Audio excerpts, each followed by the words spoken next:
ॐ नमः सिद्धेभ्यः। ॐ नमः सिद्धेभ्यः। ॐ नमः सिद्धेभ्यः। या भव्य जीवान् भुवि भावुकानां संगम सवित्रीव सदा ब्रवीति। दुर्जेय जंतून् क्षणतो विजेतु मर्हां क्षमां तां हेमर्चयामि। जो भाविक जनों को वसुधा तल पर माता के समान सदा सुख का उपदेश देने वाली है और कठिनता से जीतने योग्य दुर्जय शत्रुओं को क्षण भर में जीत लेती है, उस क्षमा की मैं अर्चना करता हूं। जय बोलिए उत्तम क्षमा धर्म की जय। संत श्रोमणी गुरुवर आचार्य श्री विद्यासागर जी मुनि राज की जय। धर्म स्नेह बंधुओं, पर्वराज पर्यूषण आज प्राणी मात्र के लिए दस्तक देता, आनंद से आपूरित करता हुआ प्राचीन कर्मों को परास्त करने, या यूं कहिए अपनी जिंदगी का डिजाइन करने और कलर भरने के लिए उपस्थित हुआ है। हमें अपनी पूरी कोशिश करना है कि हम पर्यूषण के पावन पर्वों में अपने प्राचीन कर्मों को परास्त करें। क्रोध मन की गंदगी है, जहां भी गिरेगी गंदा करेगी। क्षमा आत्मा का स्वभाव है, जहां भी रहेगा आनंद बरसेगा। क्षमा वह मनस्थिति है जहां शत्रु और मित्र में अलग अलग ऊंचाइयां नजर नहीं आती, वरन हरितिमा की तरह दूर दूर तक दृष्टि में सौम्यता साम्यता। क्षमा अर्थात अक्रोध, चाहे जितनी उत्तेजनाएं हों, किंतु संतुलित अनुद्विग्न अविचलित बने रहने का जो गुण है वह है क्षमा। पर्यूषण के प्रथम दिन से इसकी रियाज शुरू होती है। अतएव हम भीतर से जागें, कमर कसें और निर्मल कुछ करें। कारण पर्यूषण जीवन के परिष्कार और निर्मलीकरण का आनंदोत्सव है। हम पर्यूषण का अविलंब स्वागत करें। जो लोग पर्यूषण के सूक्ष्मग्राही क्षणों में स्वयं को नहीं खोजते या स्वयं को नहीं पहचानते, वे इसे क्यों मानते हैं? पर्यूषण एक समीचीन दृष्टि है। अंबर चाहे शुभ्र हो या दिग दिगंत तक विस्तृत निर्वसन, उदारता उसकी विशेषता है, फैलाव उसका गुण है। अच्छाइयों की घनघोर घटा वहां छाई रहे तो फिर क्या अंबर कैसा है इसे कौन देखता है? भाद्रपद का आकाश इसी तरह का आकाश है, जहां समरसता का इंद्रधनुष तना हुआ है। बटा हुआ आकाश करुणा, समता, सहिष्णुता और समन्वय की अभिषेक से जुड़ गया है। इसलिए महानुभाव पर्यूषण को आध्यात्मिक भव्यता और सौंदर्य का महान पर्व कहा गया है, मनुष्यता का महोत्सव माना गया है। उज्जवल अक्षरों में लिखा गया सामाजिक और आध्यात्मिक पवित्रता का अनुबंध बताया गया है। महानुभाव, इस अनुबंध के 3 मूलाधार हैं। पहला है सच्चा और सही देखो, दूसरा है सच्चा और सही जानो, तीसरा है सच्चा और सही करो। यथार्थ में पर्यूषण जैन मात्र का पर्व है। वैसे ही इतना महान है कि इसे अब तक मानव मात्र का हो जाना चाहिए था, किंतु सांप्रदायिकता की छाप के कारण इस निर्मलता की ओर लोगों का ध्यान नहीं गया। जो 10 लक्षण पर्यूषण पर्व में आचरणीय हैं, वे मानव मात्र के लिए हैं। जैन होने से पूर्व जन हैं, मानव हैं। इसलिए हम जैन धर्म को जन धर्म और 10 लक्षण धर्म को मानव धर्म कहकर आसानी से संबोधित कर सकते हैं। क्षमा से ब्रह्मचर्य अर्थात समत्व के 10 लक्षण कहने को 10 हैं, वैसे इनकी शक्ति अनंत है। इनमें से प्रत्येक एक शक्ति पुंज है और गिनती तो एक सुविधा है, वह गणना है, वस्तु या उसका व्यक्तित्व नहीं है। व्यक्तित्व तो वस्तु में व्याप्त ये भिदी हुई निजता है। इसलिए हम देखेंगे कि क्षमा यानी सहिष्णुता से ब्रह्मचर्य यानी समता तक के 10 लक्षण जीवन लक्षण है। ये जीवन से रिक्त या उदासीन कोई चीज नहीं है। इनसे जीवन मजता है, उसे नई ज्योत मिलती है। ऐसी ज्योति जो हमारे मन में जमे जन्म जन्मांतर के अंधकार को तो तोड़ती ही है, अन्यों के मन की अंधी गुफा में भी एक मंगल दीपक रख आती है। वैसे 10 के 10 धर्म सुनने में सुखद, पढ़ने में सहज और बोलने में सुकर है, किंतु इन्हें पाना आसान नहीं है। ये स्वयं तो विलक्षण हैं ही, किंतु इन्हें जिस क्रम से रखा गया है वह कहीं अधिक अचंभे में डालने वाला है। इनमें से किसी एक को आप पकड़ लीजिए,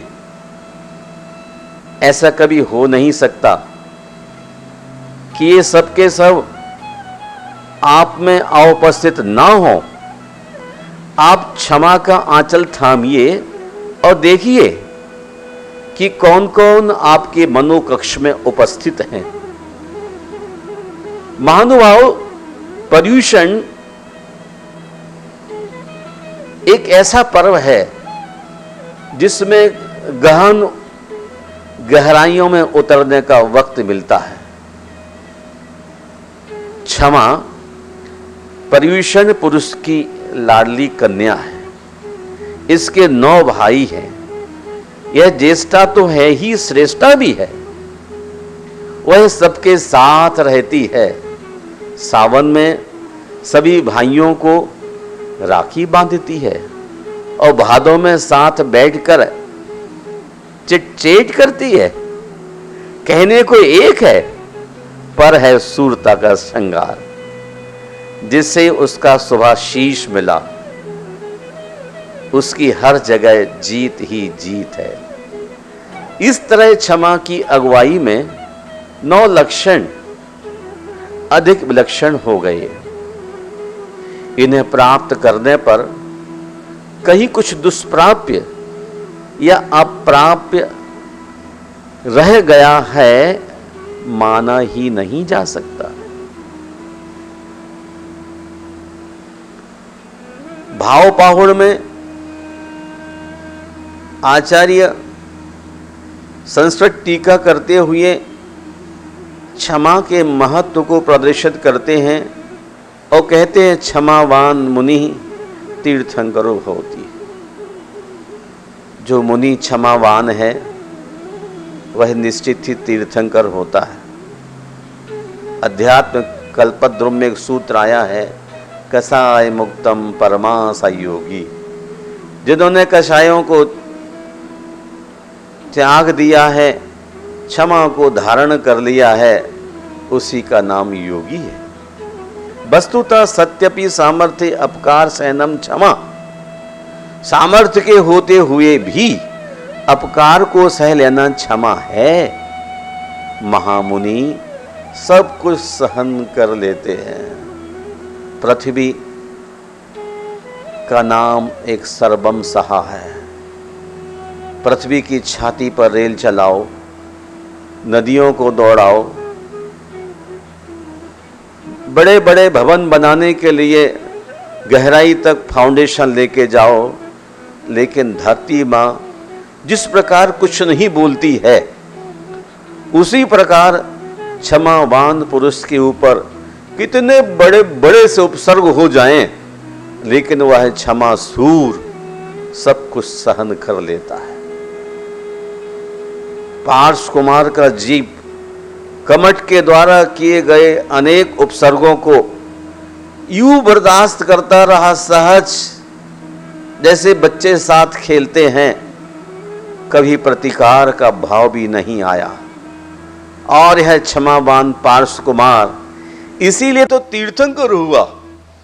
एक तरफा 10 भाव तक घमासान चलता रहा कमठ की ओर से, लेकिन पार्श कुमार ने कोई प्रतिक्रिया जाहिर नहीं की। सत्यपि सामर्थ्य अपकार सहनम, सारे सामर्थ होते हुए भी सब कुछ सहन कर लिया। बस इसी कारण पासनाथ इस दुनिया में प्रचलित हो गए, पूज्य हो गए, मोक्ष चले गए। और वो कमठ क्रोध करता रहा, क्रोध करता रहा, अपने संसार को बढ़ाता रहा, बढ़ाता रहा, बढ़ाता रहा। क्रोध बहुत खतरनाक चीज है। पार्श कुमार को इस बात का भान था, इसलिए उन्होंने अपने जीवन में केवल क्षमा, केवल ओनली क्षमा के लिए उन्होंने धारण किया है। क्रोध मूल मनर्था नाम, क्रोधा संसार बंधनम, धर्म क्षय करह क्रोधा, तस्मात् क्रोधम विवर्जयेत्। क्रोध पाप का मूल है। क्रोध पाप का मूल है, अनर्थों का कारण है। इसलिए क्रोध का पार्श कुमार ने अच्छी तरह से त्याग कर दिया था। को हम पियम पणा से ही क्रोध से प्रीति गुण का नाश हो जाता है। महात्मा गांधी कहते थे, गुस्से को पी जाना ही इंसानियत है। आज गुस्से को पीने वाले को लोग कमजोर समझते हैं, लेकिन क्षमा सूरवीर के पास होती है। बात बात में आदमी भीतर से गर्म हो जाता है। गर्म का मायने होता है क्रोध। हम आज क्रोध की उन पर्यायों से आपको वाकिफ कराना चाहता हूँ, जिनसे आपका रिलेशन बहुत नज़दीक से है, लेकिन शाब्दिक अर्थ न जानने के कारण निरंतर कर्मों से बंधते चले जा रहे हैं। क्रोध का अर्थ होता है अप्रसन्नता। भीतर से अप्रसन्न और बाहर से अप्रसन्न आदमी क्रोध की सूचना देता है।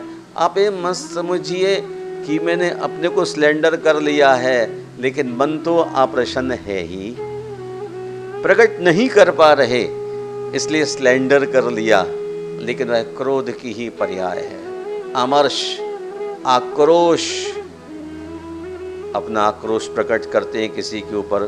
कोप, कैकई का कोप विश्वख्यात है। क्षोभ, बात बात में मन क्षुभित हो जाता है, यह क्रोध की ही पर्याय है। आप कहते हैं आज तो मेरा मन ठीक ठीक काम नहीं कर रहा है, अर्थात क्रोध बीच बीच में उछल उछल के आ रहा है। तो बीच बीच में जो क्षोभ आ रहा है वह क्रोध की पर्याय है। खींच, खफगी, गुस्सा, झुंझलाहट, कई बार होता है ना, आदमी जब कुछ नहीं कर पाता है तो झुंझलाने लग जाता है। शरीर में ताकत नहीं और गुस्सा कम नहीं, तो झुंझलाहट पैदा हो जाती है। तैश, क्रोध आ गया। नाराजगी, भाई साहब किस बात की नाराजगी, आजकल तो आप नजर नहीं आते, ये भी क्रोध की पर्याय है। और प्रकोप, कहीं न कहीं जैसे बादल फटते हैं जोरदार ना, ऐसा कहीं आप प्रकोप खड़ा कर देते हैं। कई बार देखना कि आदमी बौखला जाता है ना, बात करते करते करते जब उसके मन की बात नहीं बनती है तो आदमी बौखलाहट से भर जाता है। यह भी तो क्रोध का ही एक प्रारूप है। महानुभाव, बौखलाहट कभी पार्श्व कुमार के भीतर नहीं आई।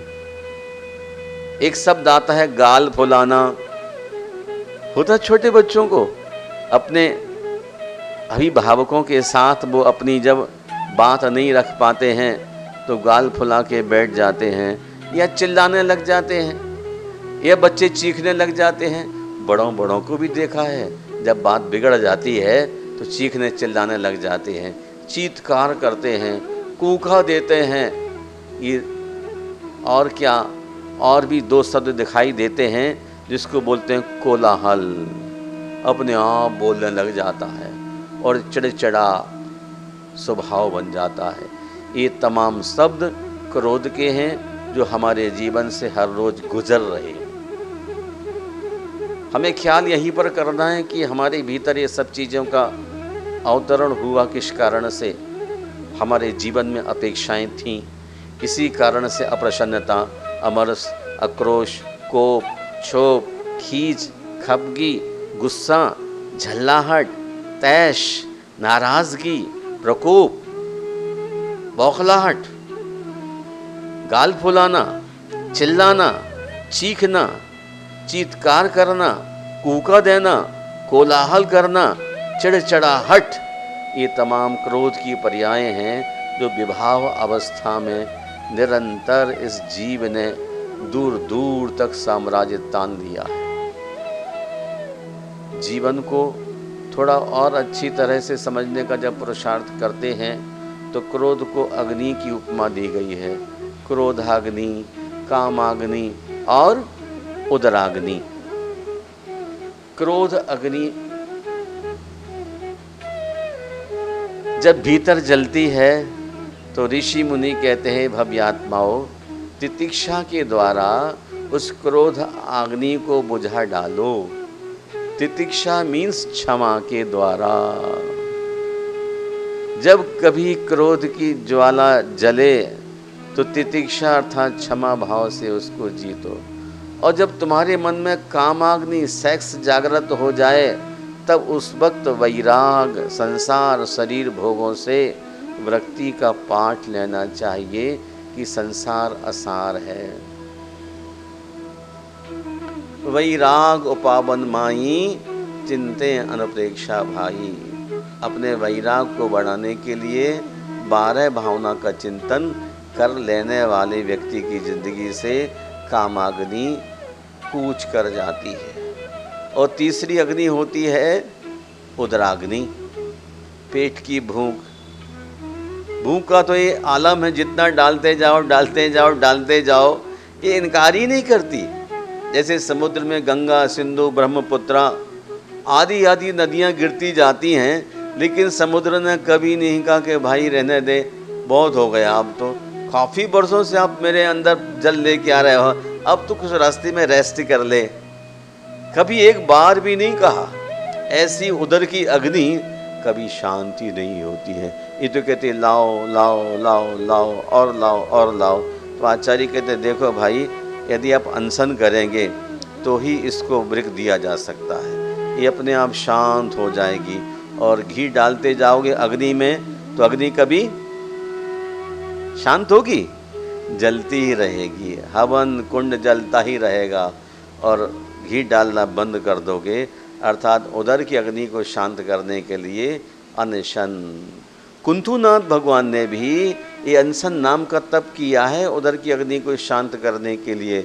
युग के आदि में आदिनाथ भगवान ने भी किया है, अजितनाथ ने किया, संभवनाथ ने किया, अभिनंदनाथ ने किया। तमाम तीर्थंकरों ने पेट की अग्नि को शांति करने के लिए, देखो आदिनाथ ने तो 13 महीने 9 दिन तक लगातार भोजन की कोई पहल तो की नहीं, मिला कुछ दिन, लेकिन कितनी विराटता कितनी शांति के साथ रहे हैं। यदि आदमी के अंदर सहन शक्ति खो जाती है तो वह प्रकोपित हो जाता है। और फिर क्या होता है? अत्यंत कोपा कठुरा च वाणी दरिद्रता च स्वजने सुवैरो नीच प्रसंगा कुलहीन सेवा चिन्नानि देहे नरक स्थितानाम। अत्यंत कोप होने के कारण से व्यक्ति का सब कुछ धरती पर नाश हो जाता है। कैकेयी ने अपने कोप के कारण श्री राम का प्रभात में होने वाला मस्तकाभिषेक, तिलक, राज मुकुट पहनने का सब कुछ प्रोग्राम कैंसिल करा दिया। अत्यंत कोपा, वह सोचती मेरा बेटा भरत के लिए है सब कुछ आयोजन होना चाहिए। कोप में आकर के अपने जिद्दी स्वभाव के कारण श्री राम का रास तिलक कैंसिल करा दिया। और उस कोप ने सारे इतिहास में एक काली स्याही से लिख दिया कि कैकेयी का कोप अयोध्या के लिए वरदान साबित नहीं हुआ। और जब कोप आता है तो कठोरा च वाणी, वाणी बड़ी कठोर निकलती है।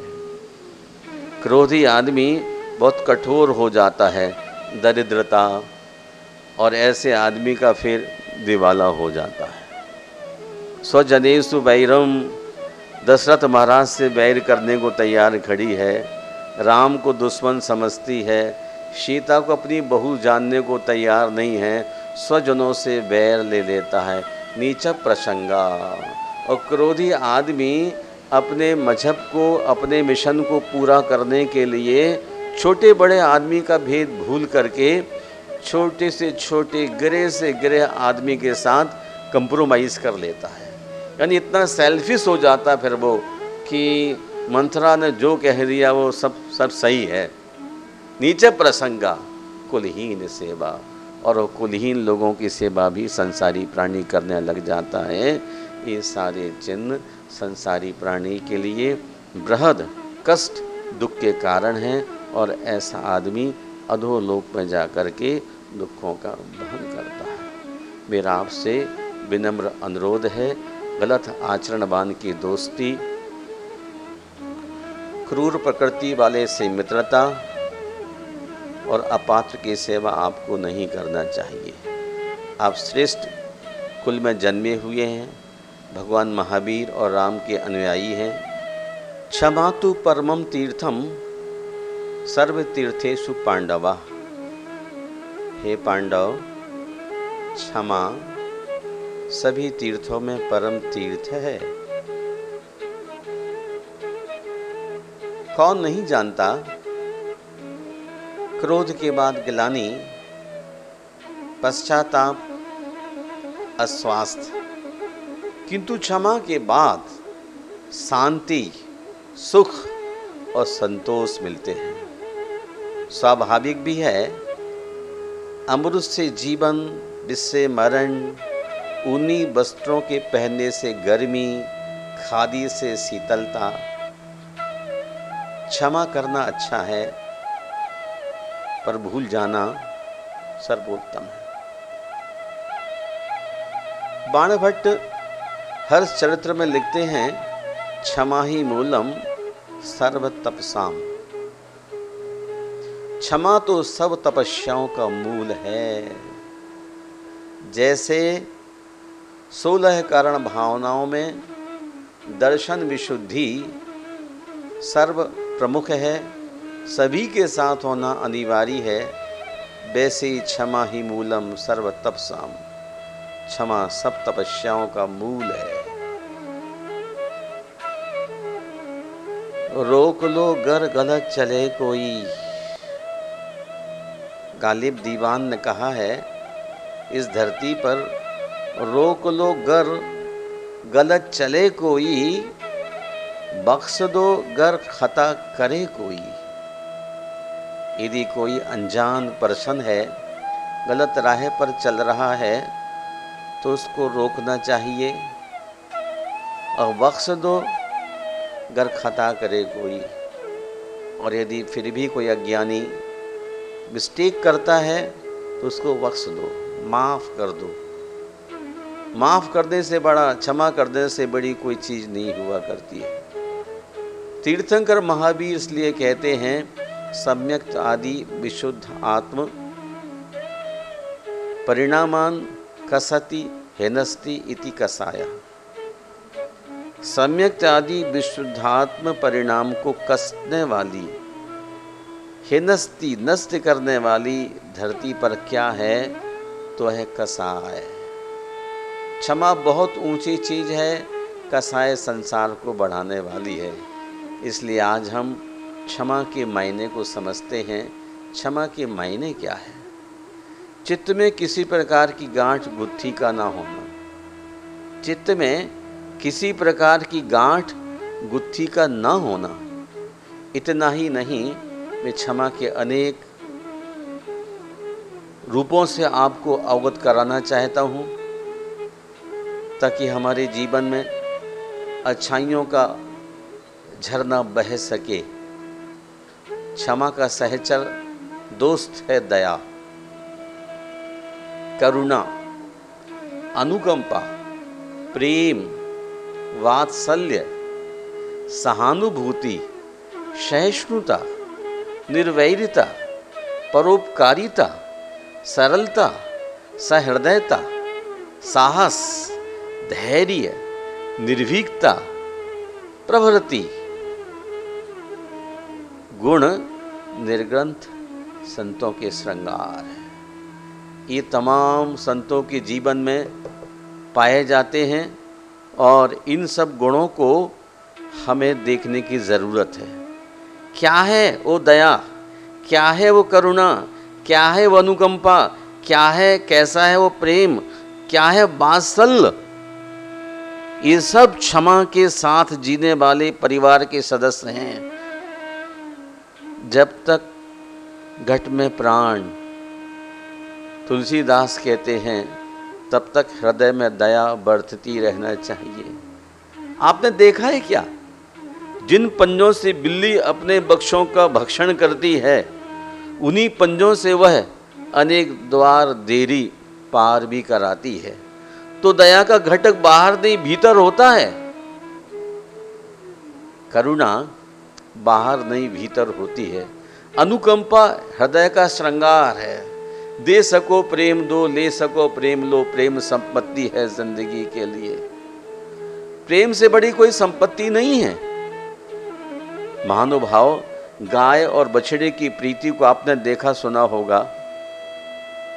हिरनी अपने बच्चे को शेर के सामने पाती है तो अपने प्राणों का निछावर करने को तैयार रहती है, लेकिन अपने बच्चों का संरक्षण करने के लिए कितना वात्सल्य है। लोक में गाय और बछड़े का वात्सल्य तीर्थंकरों ने भी फरमाया है, क्योंकि निष्कांक्ष भाव से गाय और बछड़ा इस रिश्ते को निभाते हैं।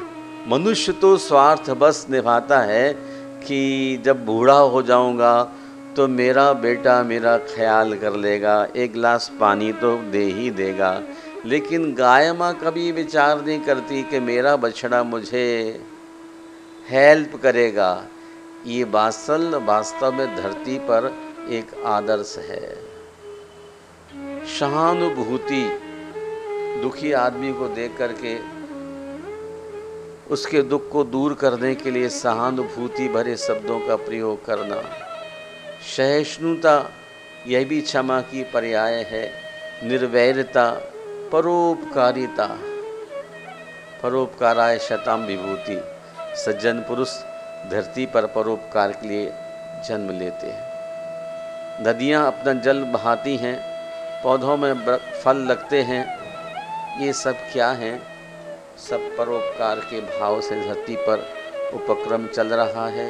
इसलिए हम क्षमा की पर्याय परोपकारिता को भी समझते हैं।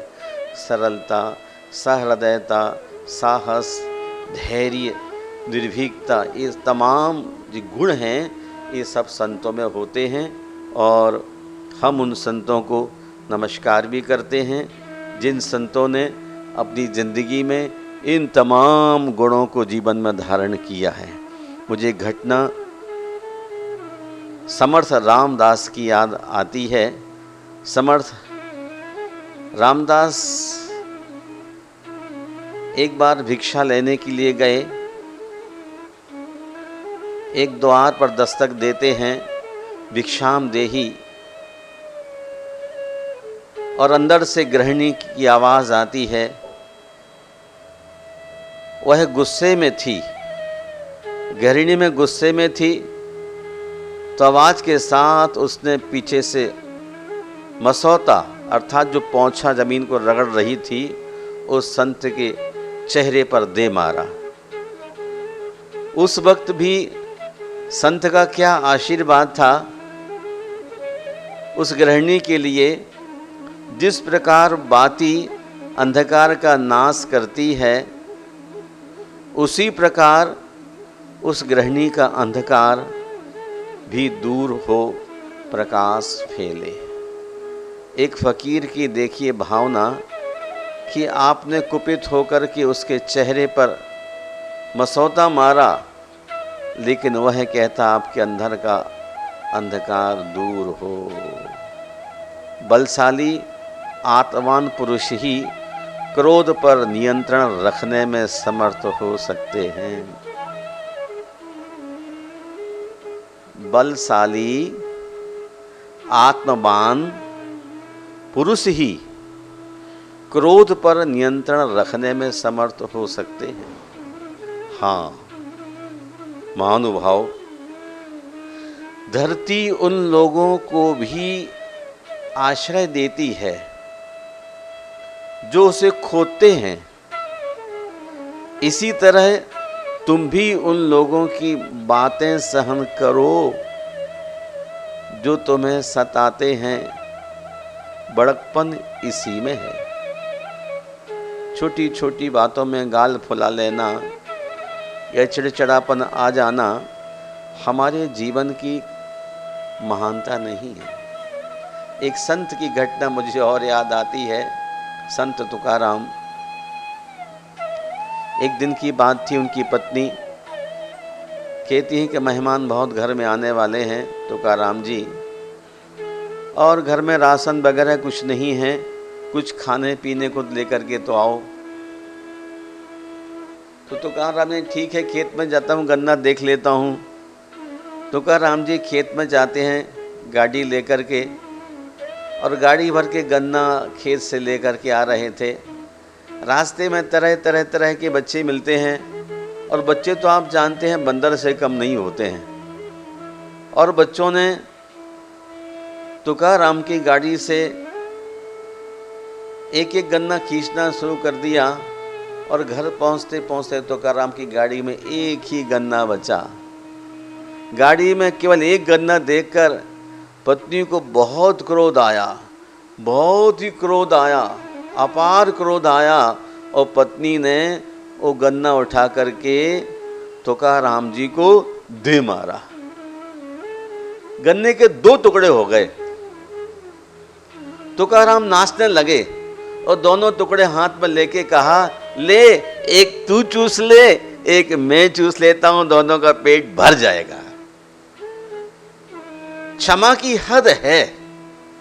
आप सोचिए ऐसा आपके जीवन में कोई मौका आ जाए तो आप बर्दाश्त कर सकते हैं। संत तुकाराम का यह आदर्श बहुत ही कीमती है। भूखे पेट क्रोध न आना क्षमा की पहली कोटि है। तुकाराम भाई के लिए क्रोध नहीं आया, वो संत था। भूखे पेट क्रोध न आना क्षमा की पहली कोटि है, भरे पेट अपने में रहना क्षमा की दूसरी कोटि है, और स्वप्न में भी क्रोध न आना क्षमा की तीसरी कोटि है। किंतु हर स्थिति में हरीति में रहना महावीर की क्षमा है, उत्तम क्षमा।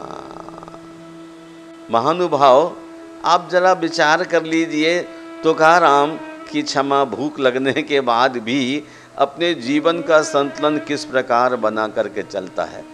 असंतुलन का नाम ही क्रोध है और संतुलन का नाम ही क्षमा है। आपने देखा और तो नहीं होगा, गांधी ने गोडसे द्वारा गोली मारने पर भी क्षमादान दिया।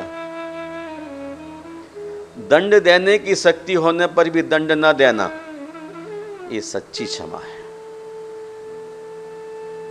जो धैर्य रखे और क्षमा कर दे तो निश्चय ही यह बड़े साहस के कामों में से एक है। और गांधी ने कहा कि जहां गोडसे ने मुझे मारा था गोली से, उसी स्थान पर उसे एक कुटिया बना देना। महानुभाव, कितनी बड़ी बात है। भूखे पेट क्रोध न आना क्षमा की पहली कोटि है, और भरे पेट क्रोध न आना क्षमा की दूसरी कोटि है। गांधी जी ने उसको हृदय से माफ कर दिया। तीसरी कोटि में आप पहुंच के देखिए कि राजा श्रेणिक जैन मुनियों का विरोधी था। नग मुनि देखते उसका खून गर्म हो जाता था। एक बार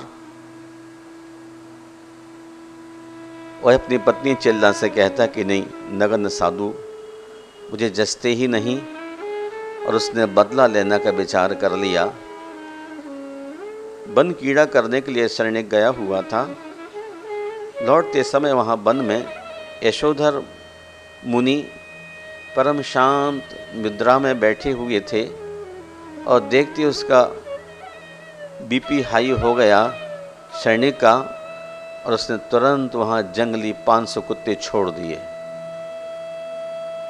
लेकिन वो 500 कुत्ता भी यशोधर मुनि की क्षमा को देख करके शांत हो गए।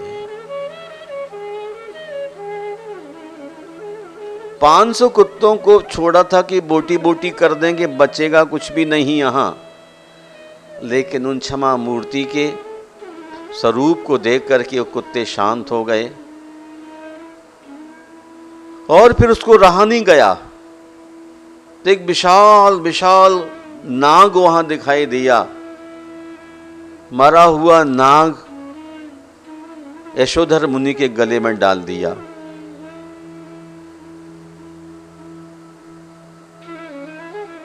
यशोधर मुनि के मन में जरा भी बदले की भावना नहीं। श्रेणिक घर चला जाता है। राजभवन में जाकर अपनी पत्नी चेल्ला से कहता है कि महारानी, मैंने आज नगन मुनि के साथ ऐसा काम किया है, 500 कुत्ते छोड़े, लेकिन वो जालिया उन 500 कुत्तों पर भी हाथ डाल करके उनको चुप कर दिया। पर मेरा मन नहीं माना। मैंने एक विराट नागराज मरा हुआ गले में डाल के आ गए उसका। चिल्ला तड़प गई कि ओहो, ये क्या किया तुमने, महान पाप का बंद कर लिया। सैनिक कहता, अरे वो तो निकल गया होगा। चिल्ला कहते, नहीं दिगंबर मुनि होगा, सचमुच में जा नहीं सकता। और चिल्ला कहती, चलो कहाँ है वो। बहुत कोशिश की सैनिक ने, लेकिन चिल्ला की कहने पर जाना पड़ा। और जाकर के देखा तो वह मुनिराज के शरीर पर असंख्य चींटियां चढ़ी हुई थीं। चिल्ला ने चींटियों के दूर करने को चीनी डाली, चींटियाँ उतर गईं, उनका प्रक्षालन किया और जब ध्यान से उठते हैं, आँख खुलती है तो शरणिक और चेला दोनों को बराबर से आशीर्वाद देते हैं। शरणिक सोचता है कि धन्य हो गया जीवन, मैंने उपसर्ग किया तो मुझे भी समान रूप से आशीर्वाद दे रहे हैं मुनिराज, और चेला ने उपकार किया तो इनको भी आशीर्वाद दे रहे हैं। आदि पुराणकार कहते हैं परलोक के लिए क्षमा विजय का उत्तम साधन है। क्षमा परलोक विजय हेतु उत्तम साधन है। मुनिराज ने परलोक जाने का प्रयास करने में लगे हैं, इसलिए उन्होंने इतना सब सहन किया। मैं आपसे कहना चाहता हूँ, यशोधर मुनि को स्वप्न में भी क्रोध नहीं आया। ये क्षमा की तीसरी कोटि थी। महानुभाव, एक और अंत में आपसे कहना चाहे तो महावीर की क्षमा कौन सी क्षमा है? चंड कौशिक सर्प महावीर के पैर में दंश करता है, लेकिन महावीर के मन में कोई बदले की भावना का संस्कार भी नहीं रहा। यहां सर्प दंश करता है, वहां महावीर के शरीर से खून की धार नहीं, दूध की धार निकल पड़ती है। जिन्होंने अपने भीतर प्रेम को समाहित कर लिया है, प्राणी मात्र से प्रेम करने लग जाता है, उस व्यक्ति के लिए जिंदगी में कोई कष्ट होने की बात नहीं रहती है। चंड कौशिक ने जबरदस्त दंश किया था और वह तो परीक्षा के लिए निकला था, लेकिन महावीर एक ऐसे महावीर हैं जिन्होंने हमेशा लोगों के लिए प्रेम ही प्रेम दिया, इसलिए उनका शरीर का खून ही श्वेत हो गया और इसलिए महापुरुष तीर्थंकर हो गए। मैं आपसे निवेदन करना चाहता हूँ, किसी भी परिस्थिति में हो, हमें अपने भावों को संभालने की कोशिश करना चाहिए। क्रोध मनुष्य की जिंदगी को बिगाड़ने वाला है और क्षमा जीवन का श्रृंगार करने वाला है। मैं क्रोध के संबंध में 2-3 बात और कह के आप सबसे विराम लेने की कोशिश करूँगा। वैरम विवर्धयति सख्यमपाकरोति, रूपम विरूपयति निंद्यति मतिम तनोति, दौर्भाग्य मानयति नाशयते च कीर्ति, लोकेत्र रोष सदृशो नहीं शत्रुरस्ति। क्रोध बैर को बढ़ाता है, ये महावीर ने अच्छी तरह जाना था। क्रोध बैर को बढ़ाता है, मित्रता को दूर करता है, रूप को विरूप करता है। देखो, किसी क्रोधी व्यक्ति के चेहरे का फोटो खींच लीजिए और जब शांत हो जाए तो उसके रूप को दिखाइए तो कहेगा ये मेरा चित्र नहीं है। क्रोध की अवस्था में रूप विरूप हो जाता है। निंदित बुद्धि दुर्बुद्धि को विस्तृत करती है। निंदित जघन्य बुद्धि दुर्बुद्धि का विस्तार करती रहती है। जैसे जैसे मनुष्य का मन का डाउनफॉल होता है, पतन होने लग जाता है, वैसे वैसे उसकी बुद्धि और भी खराब होने लग जाती है। तो फिर वह दुर्बुद्धि क्या करती है? दुर्भाग्य को लाती है, कीर्ति को नष्ट कर देती है। सचमुच ही संसार में क्रोध के समान कोई दूसरा शत्रु नहीं है। भगवान भले ही पापों को क्षमा कर दे, लेकिन हमारा स्थायु संस्थान हमें किसी प्रकार से हमारी भूल के लिए क्षमा नहीं करता है। क्रोध करते समय हमारे शरीर के 1500 व्हाइट सेल्स जल जाते हैं।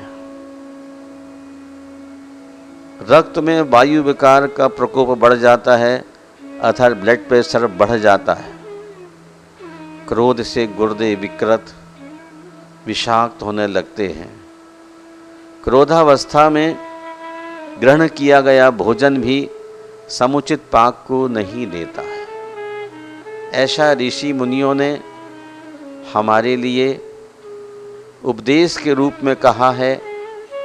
अब हमें चाहिए कि हम अपनी ज़िंदगी से उन सब चीज़ों को उखाड़ फेंकें जिन्होंने उखाड़ फेंकने की कोशिश की है। उसी को आचार्य कुंदकुंद स्वामी द्वादश अनुप्रेक्षा में कहते हैं, कोहो पत्ति सुपुणो वहिरंगम जदि हवेदि सखादम न कुणदि किंचि भी कोहो तस्य क्षमा होदि धम्मोत्ति। यदि क्रोध की उत्पत्ति के साक्षात बहिरंग कारण हो, फिर भी जो कुछ भी क्रोध नहीं करता उसके क्षमा धर्म है। उत्तम क्षमा गहोरे भाई, यह भव जस भर भव सुखदाई। गाली सुन मन खेद न आनो, गुण को अवगुण कहे अयानो। उत्तम क्षमा गहोरे भाई, उत्तम क्षमा को ग्रहण कर लो। यह भव जस पर भव सुखदाई। जो आदमी इस जिंदगी में क्षमा को धारण करेगा तो इस भाव में उसको यश मिलेगा और परभाव में सुख मिलेगा। गाली सुन मन खेद न आनो। गाली कोई दे जाता है तो मन में खेद नहीं आना चाहिए। गुण को अवगुण कहे अयानो। और बुरा आदमी तो गुणवान व्यक्ति के लिए बुरा कहता है, लेकिन किसी के बुरा कहने से कोई बुरा नहीं होता है।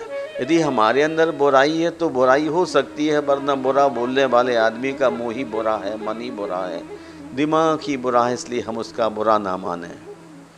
कही है अयानो वस्तु छीने बांध, मार बहुविधि करें घर ते निकारें, तन बिदारें वैर जो न तहाँ धरे।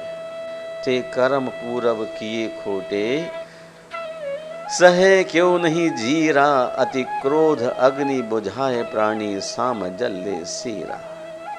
क्षमा रूपी जल से हमें क्रोध रूपी अग्नि को बुझाने का पुरुषार्थ करना है, क्योंकि क्षमामान मनुष्य जो काम करता है उसे क्रोधी मनुष्य नहीं कर सकता। यह क्षमी कुरुते कार्यम न क्रोधस्य वसंगतः, कार्यस्य साधिनी बुद्धि सा च क्रोधे नश्यति। क्षमामान मनुष्य जो काम करता है उसे क्रोधी मनुष्य नहीं कर सकता, क्योंकि कार्य को सिद्ध करने वाली बुद्धि है और बुद्धि क्रोध से नष्ट हो जाती है। आत्मानं च परांश्चैव त्रायते महतो भयात्, क्रुध्यन्त इति क्रुध्यन् द्वयोरेषा चिकित्सकः। क्रोध करने वाले के प्रति जो बदले में क्रोध नहीं करता, वह अपने को और दूसरों को भी महान भय से बचा लेता है। वह अपने और पराये दोनों के दोषों को दूर करने के लिए चिकित्सक बन जाता है। इसलिए महावीर से बड़ा कोई चिकित्सक नहीं है, उनसे बड़ा कोई क्षमाशील नहीं है। तुकाराम से बड़ा उस जमाने का कोई फकीर नहीं। गन्ने के एक के दो टुकड़े हुए, फिर भी कितनी विराटता के साथ जी रहा है। मैं आप सबके मंगल की कामना करता हूँ, चाहता हूँ कि महावीर की क्षमा आपके जीवन में आए तो आपका जीवन महावीर जैसा बने। और जिस जीवन में क्षमा आ जाती है उस व्यक्ति की क्वालिटी बहुत ऊंची होती चली जाती है। आज क्षमा के बिना संसार में कुछ भी संभव नहीं है। एक राष्ट्र दूसरे राष्ट्र को आँख दिखाने की कोशिश में लगा हुआ है। अनंतानुबंदी कसाई के साथ हम सोचते हैं संजुलन कसाय के साथ जीने वाले व्यक्ति ही राष्ट्र को बचा सकते हैं और स्वयं को बचा सकते हैं। हमें स्वयं भी जीना है और औरों को भी जीने का अवसर हमें उपलब्ध करना है। इन्हीं भाव के साथ आपके बहुत बहुत मंगल की कामना करता हूँ और चाहता हूँ क्रोध का त्याग करके क्षमा का अमल प्रारंभ कीजिए। जिन जिन महापुरुषों ने क्षमा को जिंदगी में धारण किया है वो सभी महापुरुष आज धरती पर जन जन स्मरण करता है। उनकी खूबियों के कारण भगवान पार्श्वनाथ को आज सारा संसार स्मरण करता है, भगवान महावीर को स्मरण करता है, सुपार्श्वनाथ को स्मरण करता है, क्योंकि इन्होंने महान महान कष्ट सहन किए और सामने आने वाले उन अन्यायियों को भी पूरी तरह से आशीर्वाद अभय प्रदान किया है। इसलिए वो महान हैं। हमें भी महान बनने के लिए क्षमा को धारण करना चाहिए।